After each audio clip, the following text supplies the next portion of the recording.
Her father saw I was a black cowboy and said, "You'll never touch my daughter." She moved into my ranch that night. The dust hadn't even settled from my boots when I saw her standing on the porch of the general store, golden hair catching the late afternoon sun like spun silk. Temperance Wells was her name, though nothing about her seemed particularly temperate. She had fire in her green eyes and a way of holding her chin that suggested she'd never back down from anything in her life. I'd ridden into Copper Creek that September day in 1887 with nothing but my horse Thunder, my father's old Colt .45, and a deed to a piece of land 20 miles west that most folks said wasn't worth the paper it was printed on. My name is Isaiah Brooks, and I reckon my story isn't like most you've heard from these parts. My daddy had been a freeman who fought in the war, earned his stripes with the 10th Cavalry, the Buffalo Soldiers, as the Indians called us with respect. When he died, he left me that land and a dream that a black man could make something of himself out here, where the horizon stretched endless and the past didn't have to define the future.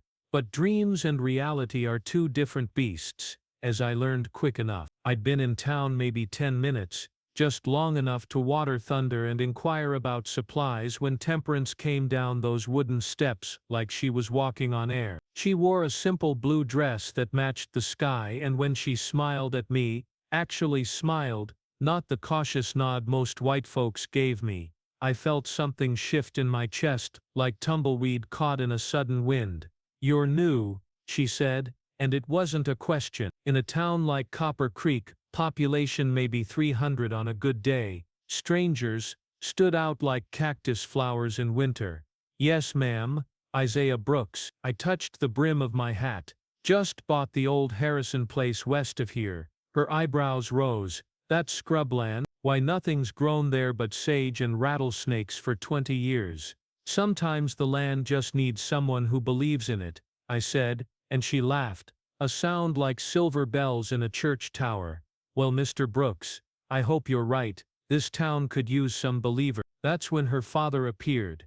Judge Cornelius Wells was a man who filled doorways and commanded attention without saying a word. He'd made his fortune in cattle and politics back east, before coming to Copper Creek to retire, though retirement for men like him seemed to mean running everything within 50 miles. He stepped onto that porch like he owned it, which I later learned he did. His eyes found me talking to his daughter, and I watched his face change like clouds gathering before a storm. His gaze took in my skin, my worn but clean clothes, the way I stood talking to Temperance like I had every right to be there. "Temperance," he said, his voice carrying the authority of a man used to being obeyed, "come inside." But she didn't move. Instead, she turned to face him with that chin raised in defiance. "Father, I was just welcoming Mr. Brooks to town. He's purchased the Harrison land." Judge Wells stepped closer and I could smell the cigar smoke and expensive cologne that seemed to follow men of his station. "Mr. Brooks," he said, my name coming out like he was tasting something bitter, "I suggest you conclude your business in town quickly. Copper Creek is a peaceful place, and we aim to keep it that way." The meaning behind his words was clear as creek water. I'd heard similar speeches in a dozen towns from Texas to Colorado, but something about the way Temperance's jaw tightened, the flash of anger in her green eyes, made me stand a little straighter. "I appreciate the welcome, Judge Wells," I said, keeping my voice level and respectful. "I'm planning to raise cattle on my spread, nothing more ambitious than that." "See that you don't get any ideas above your station," he replied, then looked pointedly at his daughter. "Temperance, inside, now." This time she obeyed, but not before giving me one last look, part apology, part promise that this wasn't over. As they disappeared into the store, I heard the judge's voice, low but carrying, "I don't want you speaking to that boy again. His kind brings nothing but trouble." I should have climbed back on Thunder and ridden out to my land then and there. Should have focused on building my ranch and proving I could make something of that dusty acreage. But I couldn't get those green eyes out of my head, or the way she'd stood up to her father, even for just a moment.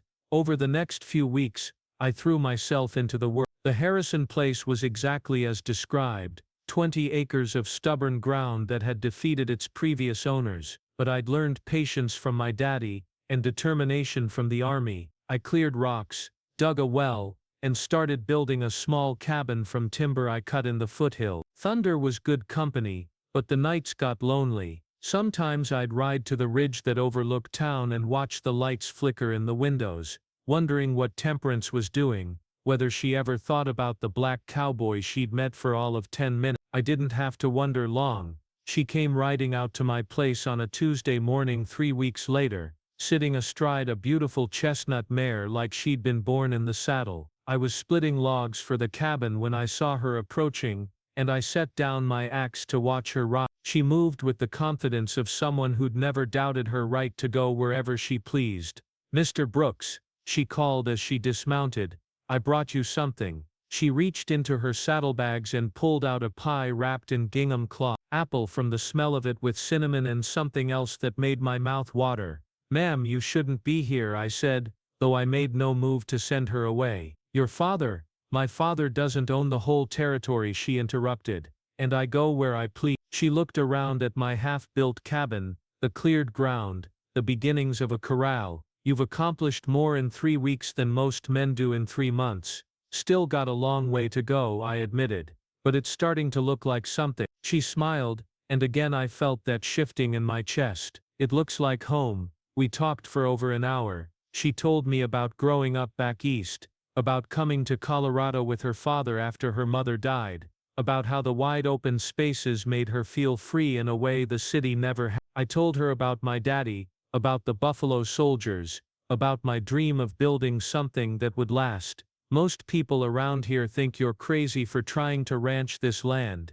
she said. "Most people haven't given it a fair chance," I replied. "Sometimes things just need the right kind of attention." The way she looked at me when I said that made me think we weren't just talking about land anymore. She started coming by regular like after that, always with some excuse, bringing food, checking on my progress, delivering messages from town. Her father must have suspected something because he started watching her closer, asking more questions about where she went on her rides. But Temperance was clever. She'd visit other ranches too, making social calls that gave her cover for being out and about. And slowly, carefully, we got to know each other. I learned that she read everything she could get her hands on, that she had opinions about politics and business that would have shocked the ladies' auxiliary, that she dreamed of seeing the ocean someday. She learned that I could read and write as well as any college man, that I had a head for numbers and a plan for making my ranch profitable, that I'd seen more of the world at 25 than most folks saw in a lifetime. The attraction between us grew like grass after rain,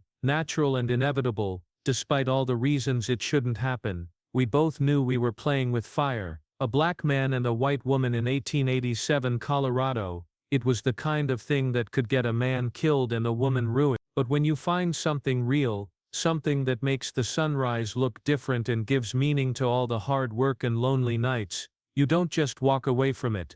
The crisis came in October. I was in town for supplies when I saw Sheriff Morrison talking to Judge Wells outside the bank. Both men kept glancing in my direction, and I didn't like the look in their eyes. I finished my business quick and was loading my wagon when Morrison approached. "Brooks," he said, hand resting on his gun, "Judge Wells tells me you've been bothering his daughter." "I don't know what you mean, Sheriff," I replied, keeping my hands visible and my voice calm. "He says she's been riding out to your place, says you've been filling her head with ideas." I felt anger rise in my throat like bile, but I swallowed it down. "Miss Wells is a grown woman who makes her own choices about where she rides." Morrison stepped closer. "Not anymore, she don't. Judge Wells is sending her back east to stay with relatives. And you'd best stay away from her, boy, if you know what's good for you." That evening, as I sat on my porch watching the sun set over my half-built dream, I saw a rider approaching fast.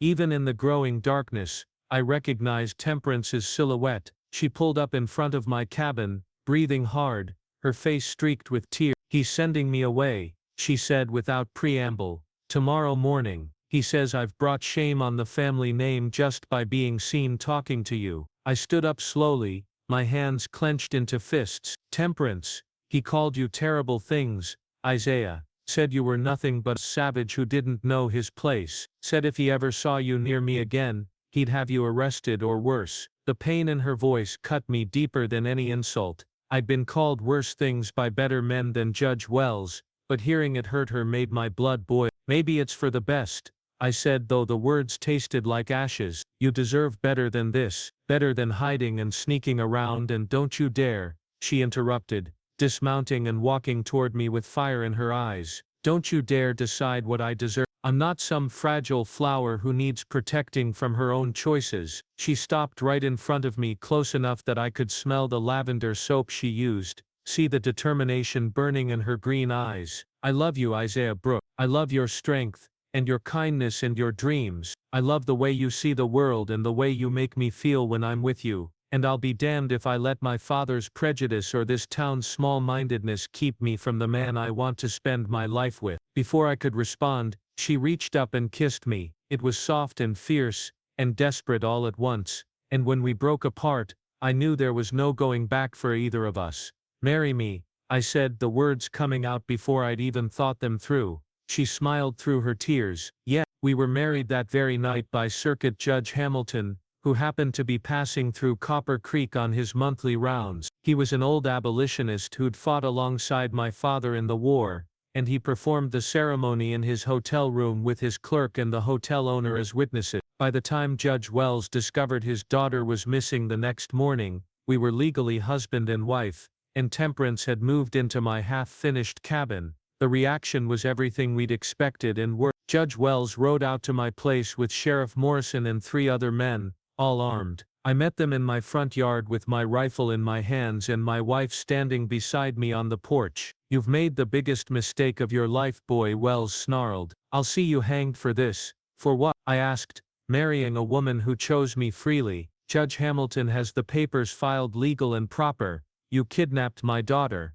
I'm standing right here, Father. Temperance called out, her voice steady despite the danger. No one kidnapped me. I made my choice. Wells' face turned purple with rage. You're no daughter of mine. You're dead to me, you hear? Dead. So be it, she replied, and I'd never been prouder of anyone in my life. But Wells wasn't done. This isn't over, Brooks. Not by a long shot. This town won't stand for, neither will the territory. They rode away, but I knew he was right. We were in for a fight. The next few weeks were the hardest of my life. Most of the town turned against us completely. Store owners refused to sell to me. The bank called in a loan I'd taken for supply. Someone poisoned my well, and twice I found my fences cut and my few cattle scattered. But not everyone was against us. Old Miguel Santos, who ran a small spread south of town, started trading with me. The circuit preacher, Reverend Thompson, made a point of stopping by to check on us, and Miss Patterson, who ran the boarding house, would leave supplies at the edge of my property where Temperance could find them. People are watching, Temperance told me one evening as we worked together to repair a section of fence that had been vandalized. Some of them are starting to see that we're just 2 people trying to build a life together. She was right. Slowly, grudgingly, a few folks started to come around. Maybe it was seeing how hard we worked, or how devoted we were to each other, or just the basic decency that most people have buried somewhere inside them. The real test came in December. A blizzard hit the territory hard, trapping everyone for days. When it finally cleared, we learned that the Hendersons, an elderly couple who lived in a cabin up in the hills, hadn't been seen since the storm started. Sheriff Morrison organized a search party, but they couldn't find any trace of the old folks. That's when Temperance remembered something. They have a root cellar built into the hillside behind their cabin, she told me. My mother and I used to visit Mrs. Henderson when I was little. If their cabin was buried, they might have taken shelter there. I saddled Thunder and rode out with a shovel and emergency supply. The Henderson cabin was completely buried under 8 feet of snow, but I found the entrance to the cellar exactly where Temperance said it would be. Both old folks were alive but weak from cold and hunger. Getting them back to town took all day. By the time I arrived at the doctor's office with the Hendersons wrapped in blankets and barely conscious, half the town had gathered to see if the rescue was real. Doc Morrison, the sheriff's brother, worked on the couple while I waited outside. When he finally emerged, he found me surrounded by townspeople who'd been waiting for hours. They'll live, he announced. Few more hours, and it would have been too late. This man saved their lives. There was a moment of silence, then old Pete Williams stepped forward. He was one of the founding families, a man whose opinion carried weight. He looked at me for a long moment, then extended his hand. "Much obliged, Brooks," he said simply. Others followed suit, not everyone, and not all at once, but enough to matter. Judge Wells still wouldn't speak to us, and there were plenty who shared his views, but the tide had turned. Spring brought new hope along with the wildflowers. My cattle had survived the winter, and I was able to buy more stock from Miguel Santos at a fair price. The apple trees Temperance had planted were budding, and she was working on a garden that would feed us through the next winter. More importantly, she was with child. We'd been married 8 months when she told me, standing in the kitchen of our now completed cabin with her hands resting on her still flat belly and joy shining in her green eyes. "Are you ready to be a father, Isaiah Brooks?" I picked her up and spun her around, until she laughed and demanded I put her down. "I've been ready my whole life," I told her. Our son was born in September, exactly a year after I'd first ridden into Copper Creek. We named him Samuel, after my father, and he came into the world with his mother's green eyes and his father's stubborn chin. Judge Wells never did come to see his grandson, though we heard from Miss Patterson that he'd asked about the birth and had gone quiet when told the baby was healthy and beautiful. Pride is a powerful thing, and sometimes it keeps people from the very things that might save them. But Temperance didn't let her father's coldness dim her joy. She threw herself into motherhood with the same fierce determination she brought to everything else, and watching her with our son made me fall in love with her all over again every day. The ranch prospered too. My cattle multiplied, and I was able to buy adjacent land when it came up for sale. By our second anniversary, I was running nearly 200 head and had hired 2 hands to help with the work. One of them was Johnny Peterson, the sheriff's youngest son, who'd grown up hearing stories about the Black Cavalry and was eager to learn from someone who'd actually lived that life. The other was Maria Santos, Miguel's daughter, who could rope and ride better than most men and wasn't afraid of hard work. Having mixed-race crew raised some eyebrows, but by then most folks in Copper Creek had gotten used to the idea that the Brooks Ranch did things differently. We judged people by their character and their work ethic, not the color of their skin or which side of the border they'd been born on. It wasn't perfect. There were still people who crossed the street rather than speak to us, still merchants who found excuses not to do business with. Samuel would grow up knowing that some people would judge him before they knew him, would have to work twice as hard to prove himself, but he'd also grow up knowing that love could overcome hate, that courage could change minds, and that the dreams of determined people could take root even in the hardest ground. On quiet evenings, when the work was done and Samuel was asleep in his cradle, Temperance and I would sit on our porch and watch the sun set over the land we'd built together. She'd lean against my shoulder, and I'd think about that first day in town, when her father had looked at me with such contempt and declared I'd never touch his daughter. He'd been wrong about a lot of things, Judge Wells, wrong about the land, wrong about me, wrong about what his daughter needed to be happy, but mostly he'd been wrong about love. Love doesn't ask permission or wait for approval. It doesn't care about the color of your skin or the size of your bank account. It just is, like the sunrise or the change of seasons, natural and inevitable and strong enough to move mountains, or at least strong enough to move one stubborn black cowboy and one fearless white woman to build something beautiful together in the wide open spaces of Colorado Territory, where the horizon stretched endless, and the past didn't have to define the future. Sometimes dreams and reality turn out to be the same beast after all.